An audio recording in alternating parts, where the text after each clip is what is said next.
Yes, the Power Rangers. One of the most iconic superhero shows of the 90s. With their epic suits and their strange but interesting sparks instead of blood, and a whole bunch of other weird stuff.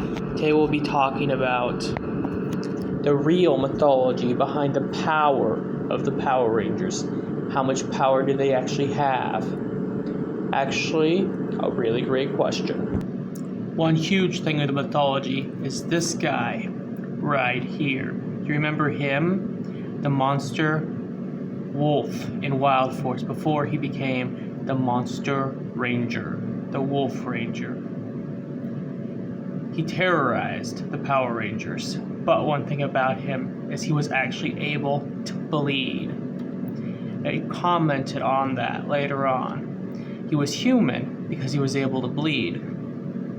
So that means that stuff that isn't necessarily Power Rangers are sometimes able to bleed in the show. Very important thing there. Because that means that not all things just explode and set off sparks.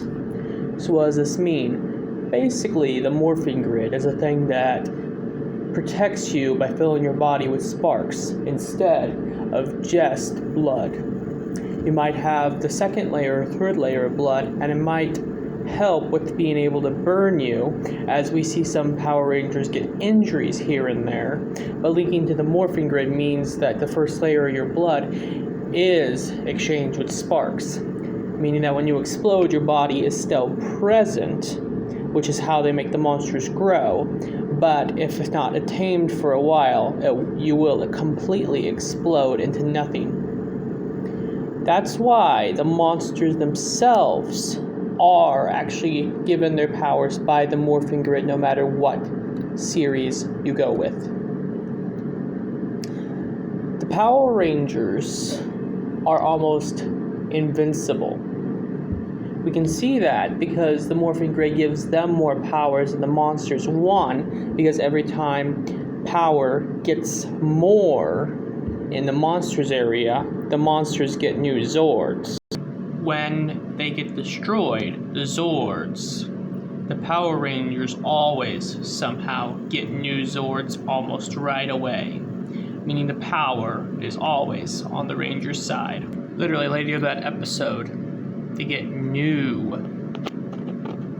After they get their Zord restored, they're able to get a new one, and a more epic dragon one. The only way the Rangers are ever able to destroy the monsters is by making them grow, making their mass bigger, so that their mass does a whole implosion. What you see are not explosions, but implosions. Their mythology is actually very similar to ours, with, instead of blood, when they morph, the monsters plus them, when they get powers, actually change for sparks. And the reason that the monsters are destroyed so easily and the Rangers always succeed is because they get almost immortality, because the morphing grid changes the monsters to the sparks in a way that makes them basically just time bombs. There's a little activation. They're a lot tougher than you'd think, but with that activation from the morphing grid, it's a little harder to kill them than you'd think. And with the Rangers, it makes their blood turn to sparks mostly, meaning it's a lot harder to kill them than you'd think. And that is the true power of the Power Rangers. Almost immortal because everything is linked to the morphing grid. Thank you for their time. This is Artemis, the Hunter.